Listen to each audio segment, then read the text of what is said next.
Hello everyone, मैं आपका YouTube channel mister J में आपका स्वागत है। आज मैं इलेक्ट्रिकल सेकेंड ईयर के थर्ड सेमेस्टर के डिजिटल इलेक्ट्रॉनिक्स के बारे में बताना चाहता हूँ। जो क्वेश्चन बहुत पूछे जाते हैं, जो बहुत ही इम्पोर्टेंट होते हैं, जिसमें मैं आपको के मैप बताना चाहता हूँ। अगर चैनल हमारे वीडियो अच्छा लगा तो लाइक एंड सब्सक्राइब करें। चलिए हम चलते हैं अपने टॉपिक पर। के मैप को शॉर्ट फुल नेम होता है कर्नौघ मैप। कर्नौघ मैप होता क्या है? कर्नौघ मैप के मैप यह एक ऐसा मैप होता है जो मेन एक्सप्रेशन तथा बुलियन एक्सप्रेशन को आसानी से प्रदर्शित किया जाता है। मतलब बुलियन और मेन एक्सप्रेशन को आसानी से प्रदर्शित किया जाता है, उसे के मैप कहते हैं। ये हमने पहले से ही लिख रखा है, इसलिए हमने आपको समझाने के लिए ही ऐसा किया है। अब के मैप में क्वेश्चन आता है कि मैप में दो तरह के क्वेश्चन आते हैं, मेन टर्म्स और मैक्स टर्म। मेन टर्म्स क्या होता है? मेन टर्म्स वे टर्म्स होते हैं जिनमें वेरिएबल 3 होता है। मतलब या तो आपको एंड के रूप में पूछेगा या तो और के रूप में। मेन टर्म्स मतलब 2n, मतलब इनमें 3 वेरिएबल आते हैं, 3 वेरिएबल, इसमें 4 वेरिएबल मतलब आते नहीं, दोनों में सेम ही होता है, दोनों में सेम ही होता है। दो तरह के क्वेश्चन आते हैं। मेन टर्म्स मतलब वो जो सिग्मा और स्मॉल एम से प्रदर्शित किए जाते हैं। ये दो वेरिएबल के बीच एंड गेट का प्रयोग किया जाता है, एंड गेट का प्रयोग। और इसमें मैक्स टर्म वे टर्मों से जिन्हें पाई से द्वारा प्रदर्शित किया जाता है, कैपिटल एम के द्वारा। और ये इसमें क्वेश्चन में पूछे जाएंगे तो इसमें वेरिएबल के बीच या सर्किट डायग्राम में और गेट के द्वारा हमें रिप्रेजेंट किया जाता है। अब मेन टर्म्स मैक्स टर्म होता है क्या है, इसको कैसे प्रदर्शित करते हैं, कैसे इसके ट्रुथ टेबल को लिखते हैं, इसको आइए हम जानते हैं। मेन टर्म्स में ये इसका ट्रुथ टेबल होता है, जैसे ए बार बी बार सी बार होता है इक्वल टू 0, और इसी तरह A bar B bar C equal to 1, A bar B bar C bar equal to 2। ये तो हो गया ट्रूथ टेबल, तो ये तो हो गया, पर ये आता कैसे, ये आपको समझाना। इसके लिए हम लोग जानते हैं 8 4 2 1, ये एक फार्मूला होता है जो हम इसके द्वारा ये ए बार बी बार सी बार को लाते हैं। जैसे हमें 0 लाना है तो 0 हम लाने के लिए क्या करते हैं, इसमें ये 8 4 2 1 और 8 4 2 1 में ये 8, मतलब जब हमें मैक्स टर्म निकालना रहेगा या 4 वेरिएबल का निकालना होगा तो हमें 8 को भी जोड़ेंगे, मतलब 8 चारों वेरिएबल का जोड़ेंगे। और हमें केवल 3 वेरिएबल का निकालना है, मतलब 2 होता है, खाने हो सकते हैं, जिनमें हम आपको 3 वेरिएबल का पहले बताते हैं जो क्वेश्चन पूछे जाते हैं। तो 3 वेरिएबल के हिसाब से हमने 0 को लाने के लिए सभी को 0 0 कर दिया है। और इसमें मेन टर्म्स में जहाँ पर वैल्यू 0 आए उसके ऊपर बार लगा देते हैं। ये इसका पहचानने का तरीका होता है, या तो आप इसको ऐसे याद कर सकते हैं, वैसे याद करने की कोई चीज़ नहीं है। अब हमें 1 लाना है, 1 8 4 2 1 फार्मूले में 1 है, जो जहाँ पर ये है उसके हिसाब से हम लोग 1 यहाँ पर रखेंगे और 0 0 कर देंगे, जो हमें 1 प्राप्त होगा। और इसी के हिसाब से जहाँ जहाँ 0 है वहीं पर हम बार लगा देंगे, तो हमें ए बार बी बार सी आ जाएगा। हमें 2 लाना है, 2 लाने के लिए हम लोग 2 पे 1 कर देंगे और सभी पे बार लगा देंगे। इसलिए 3 लाना है तो हमें 2 1 3 हो जाएगा, तो हमें दोनों पे 1 1 रख देंगे और बाकी पे बार रख देंगे। इसी प्रकार हमने निकाल लिया है। अब मैक्स टर्म पे आते हैं। मैक्स टर्म को जो हमने लिख रखा है वीडियो बड़ी ना हो, इस वजह से हमने पहले से ही लिख कर रखा है। मैक्स टर्म मतलब 2^4 होता है। 2^4 मतलब 4 वेरिएबल होता है। मतलब 64 वेरिएबल को रिप्रेजेंट और गेट से किया जाता है। 4 वेरिएबल को, जिनमें मैक्स टर्म कहते हैं, जिसे पाई और कैपिटल एम से रिप्रेजेंट करते हैं। जिनमें हम जहाँ जहाँ पर वैल्यू 0 हो वहाँ पर उसी तरह रहने देंगे। मेन टर्म्स का सीधा सा उल्टा होता है। जहाँ पर 0 रहेगा वहाँ पर बार नहीं लगेगा, जहाँ पर 1 है वहाँ पर बार लगा। और ये 2 वेरिएबल के बीच और गेट का प्रयोग किया जाता है, 2 वेरिएबल। और मेन टर्म्स में क्या होता था, 2 वेरिएबल के बीच एंड गेट का प्रयोग किया जाता था, इसमें और गेट का प्रयोग किया जाता है। और बाकी प्रक्रियाएं वही हैं। और इसमें 4 वेरिएबल है, मतलब 2^4। तो इसको 8 4 2 1 पे रखेंगे, उसी प्रकार हमारा निकल जाएगा।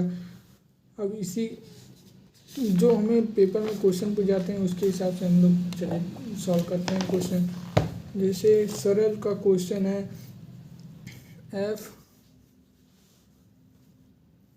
सरल का क्वेश्चन है f(a), b, c = sigma small m 0, 1, 3, 4, 7।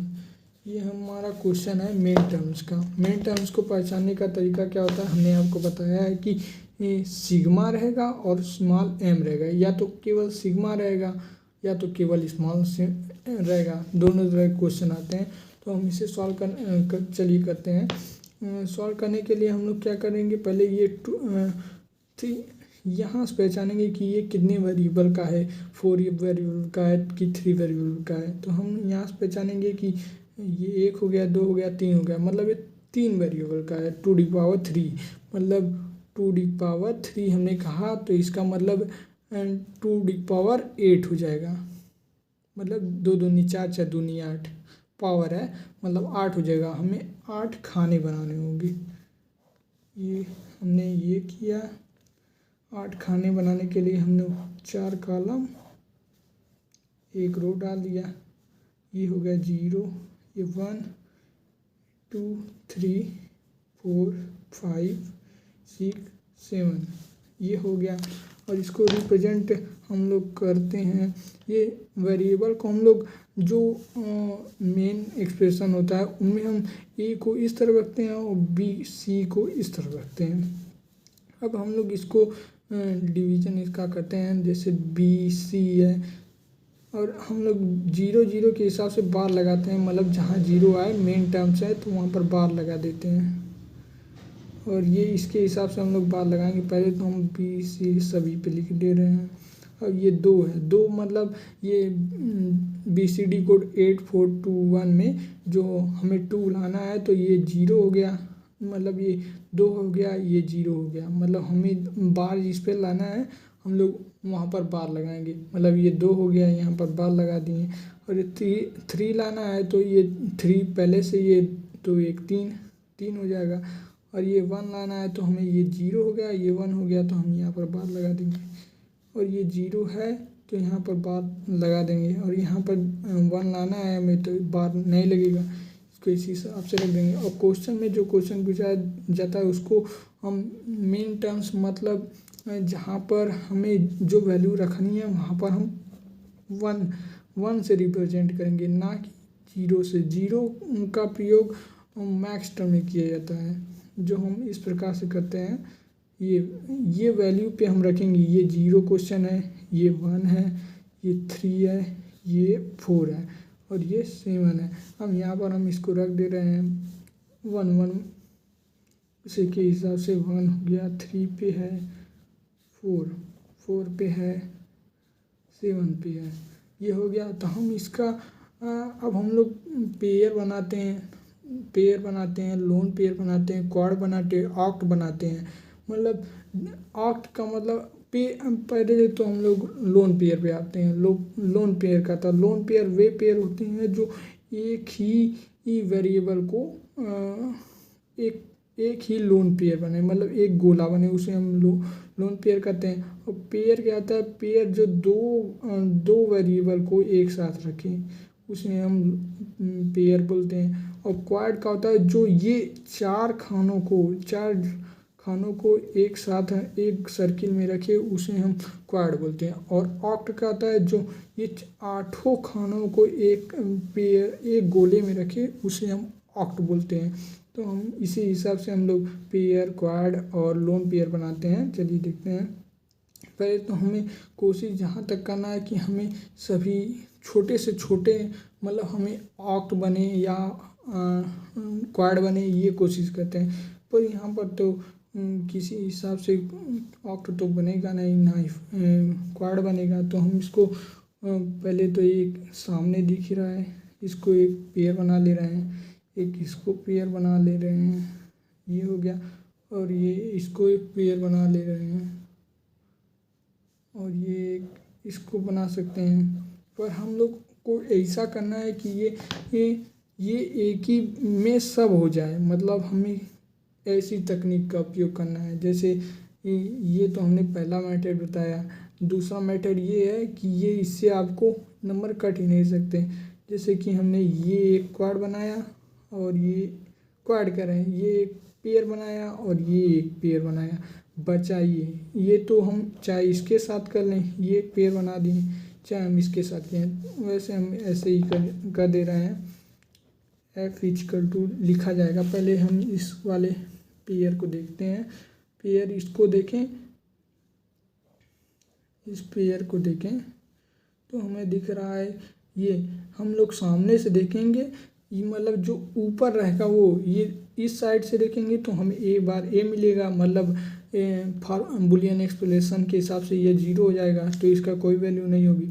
और ये b c को लिख लेंगे, b c, और दो वेरिएबल के बाद हम लोग और गेट लगा देंगे। फिर हमें ये देखना है, अब हमें इस तरफ से देखना है। यहाँ से देखेंगे तो हमें फिर 0 प्राप्त होगा, यहाँ देखेंगे तो हमें BC प्राप्त होगा। फिर हमें और गेट लगा देंगे। फिर हम लोग ये वाला पेयर देखना है, ये पेयर देखेंगे तो हम यहाँ से देखेंगे तो हमें a दिखेगा, और यहाँ से हम लोग देखेंगे ये दोनों के ऊपर से जो हमें वैल्यू वो कॉमन मिले, हम उसी को लिखते हैं। तो हम इन दोनों वेरिएबल के बीच देखते हैं ऊपर की तरफ, तो हमें b कॉमन मिल रहा है, तो हम b को लिख देंगे। अब हमें इसका सर्किट डायग्राम करना है। तो सर्किट डायग्राम करने के लिए हम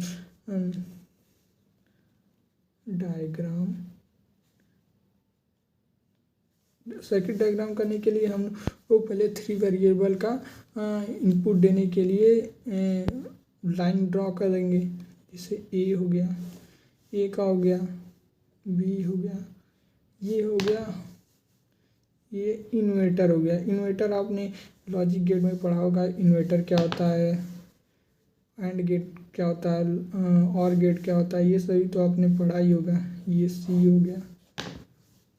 हमने आपकी सुविधा के लिए इन्वर्टर को ब्लू लाइन से कर दिया है।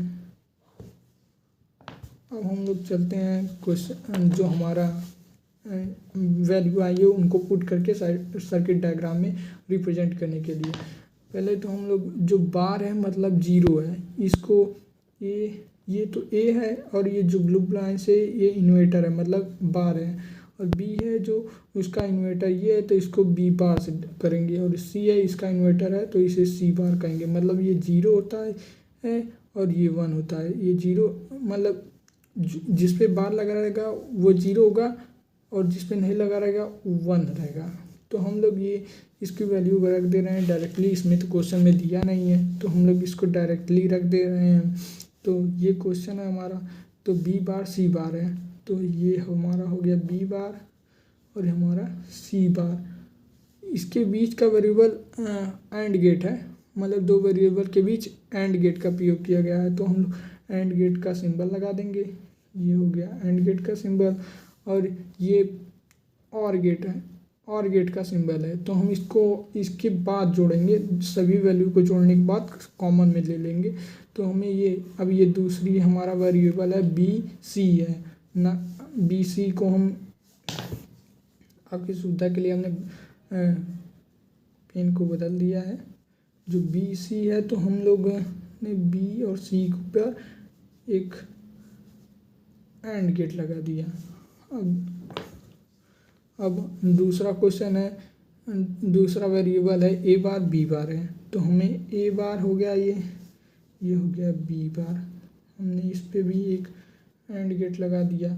अब इन सभी के बीच में एक और गेट लगाया गया, तो हम इन सभी के बीच में एक और गेट लगा देंगे। और गेट का सिंबल ये होता है, आपने पीछे पढ़ रखा होगा, ये और गेट हो गया। इस तरह से हमारा क्वेश्चन सॉल्व हुआ है। इसी प्रकार से हम पेपर में करते हैं, जिससे हमको फुल्ली नंबर मिलता है। और चलिए हम आपको और क्वेश्चन इसके हिसाब से बता, चलिए हम लोग मैथ्स का कोई क्वेश्चन करते हैं। मैथ्स का क्वेश्चन जैसे कि ए हो गया, कॉमा बी, कॉमा सी, कॉमा डी, और 4 वेरिएबल का बता रहे हैं आपको, कि आपको दोनों पता चल जाए। तो मैथ्स को बताने के लिए हम पाई रखेंगे और कैपिटल एम रखेंगे, और क्वेश्चन के हिसाब से हम लोग 5, 7, 10 कोई भी क्वेश्चन आप रख सकते हैं, या तो सरल से, या तो विद्या से, या तो कॉपी से, कोई भी क्वेश्चन हो उसको रखकर हम रिप्रेजेंट करेंगे। मान लीजिए 9 है, फिर 15 कर लीजिए।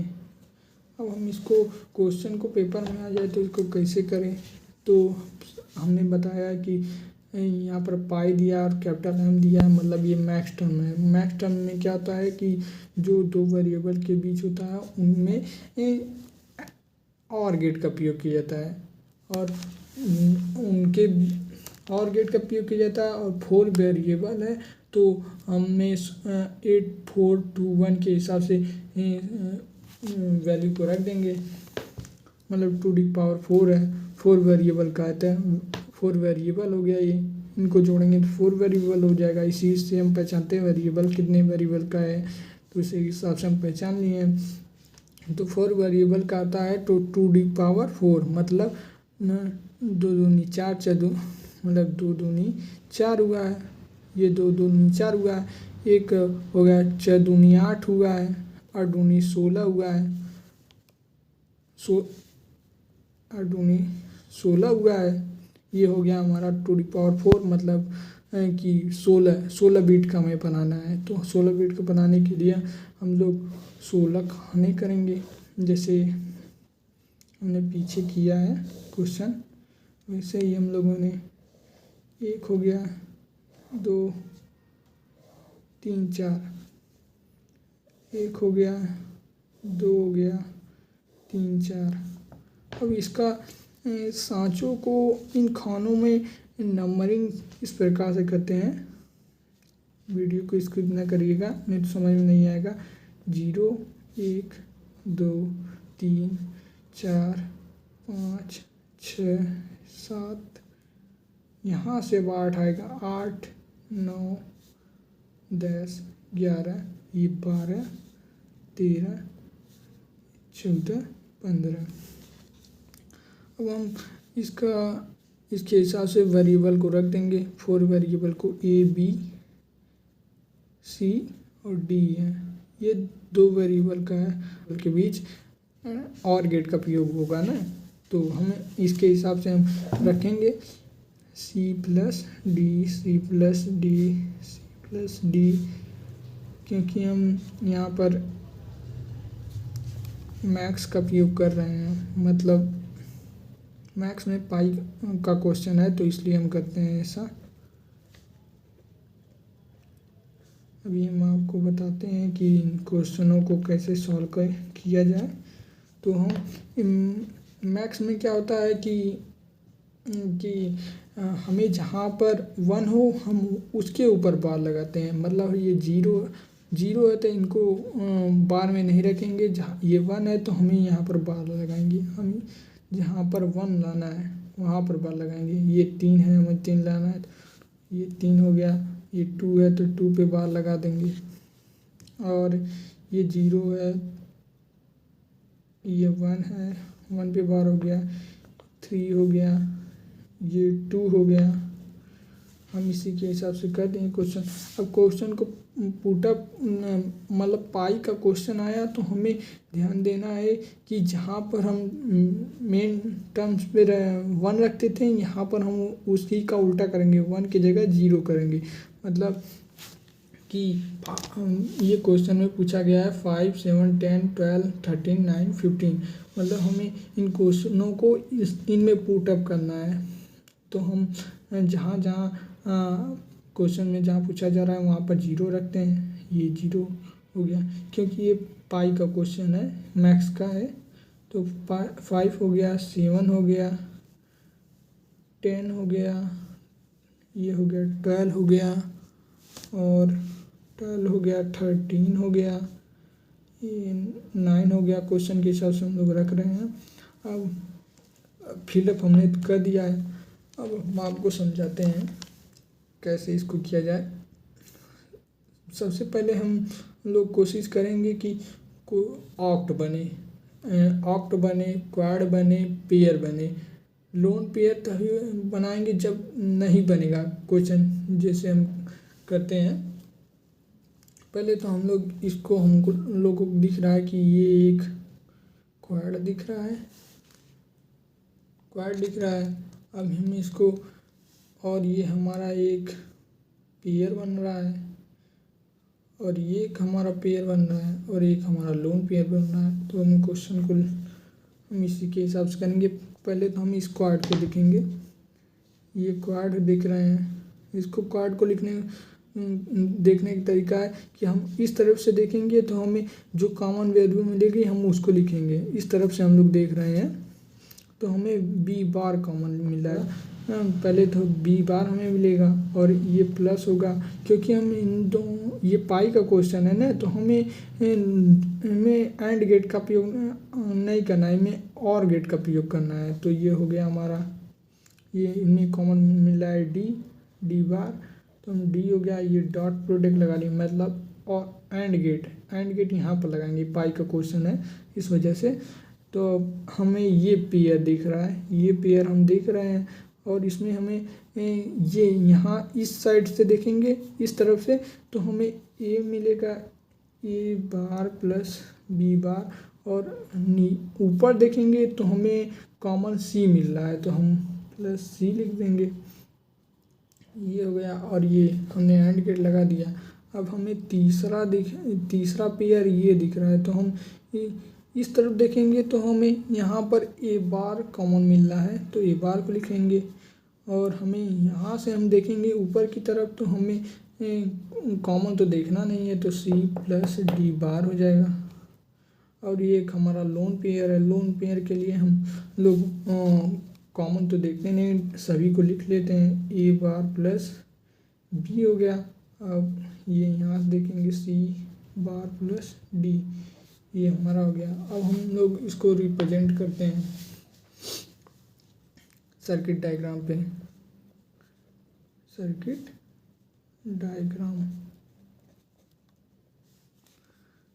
डायग्राम करने के लिए हम तो सबसे पहले हम 4 वेरिएबल का है तो 4 लाइन सर्किट का लाइन ड्रॉ करेंगे। ए हो गया, बी हो गया, सी हो गया, डी हो गया। अब हम इसका इन्वर्टर लगा दे रहे हैं। आपकी सुविधा के लिए हमने कलर चेंज कर दिया है कि आपको दिक्कत ना हो। ये सी का इन्वर्टर हो गया, ये बी का इन्वर्टर हो गया। अब ये तो जान ही गए हैं कि जहाँ पर इन्वर्टर रहेगा वहाँ पर बार लगा देंगे। हमने इसको इन्वर्टर लगा दिया है। अब हम क्वेश्चन के हिसाब से फिलअप करेंगे। पहले तो हमें क्वेश्चन में मिला है B bar plus D bar. B bar हमें ये दिख रहा है, ये हो गया हमारा बी बार, और ये डी बार हमें यहाँ दिख रहा है, तो हमने ये कर दिया। और ये इन दोनों के वेरिएबल के बीच हमें दिख रहा है क्या, और गेट मिल रहा है। और गेट का सिंबल क्या होता है, ये और गेट का सिंबल हो गया हमारा, अच्छे से बनाइएगा, ये और गेट हो गया हमारा। अब फिर हमें ये मिला एंड गेट का सिंबल हम लोग बाद में करेंगे, पहले तो हम सभी को और गेट को बना लिए। हमें फिर ये ए बार मिला, ये ए बार हो गया, ये हमें हमारा बी बार हो गया, और हमारा सी है तो हम इनको चेंज कर दें आपकी सुविधा के लिए। तो हमने ये सी कर दिया, और हमें और गेट का सिंबल लगाना है, और गेट का ये हो गया सिंबल। अब फिर हमारा नेक्स्ट क्वेश्चन है कि ए बार और प्लस सी है, तो सी के लिए हम ये सी हो गया हमारा, और हमारा डी बार हो गया।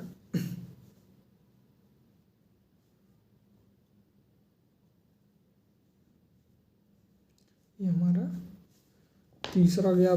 चौथा हमारा सर्किट है, चौथा सर्किट के लिए हम सभी को ए बार हो गया ये हमारा, और ये हमारा बी हो गया।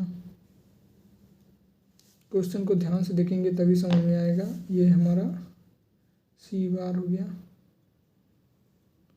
और ये हमारा नहीं सही, ये हमारा डी बार हो गया।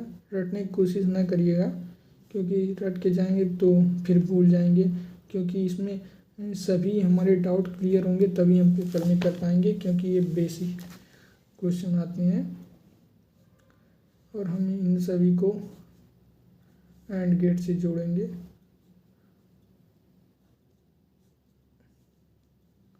प्रकार से हमारा सर्किट कंप्लीट हो गया। ये आपकी वैल्यू आ गई।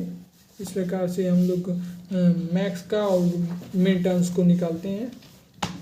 आपको वीडियो हमारी चैनल अच्छा लगा तो लाइक शेयर एंड कमेंट करें, और चैनल को सब्सक्राइब करें। धन्यवाद, थैंक यू।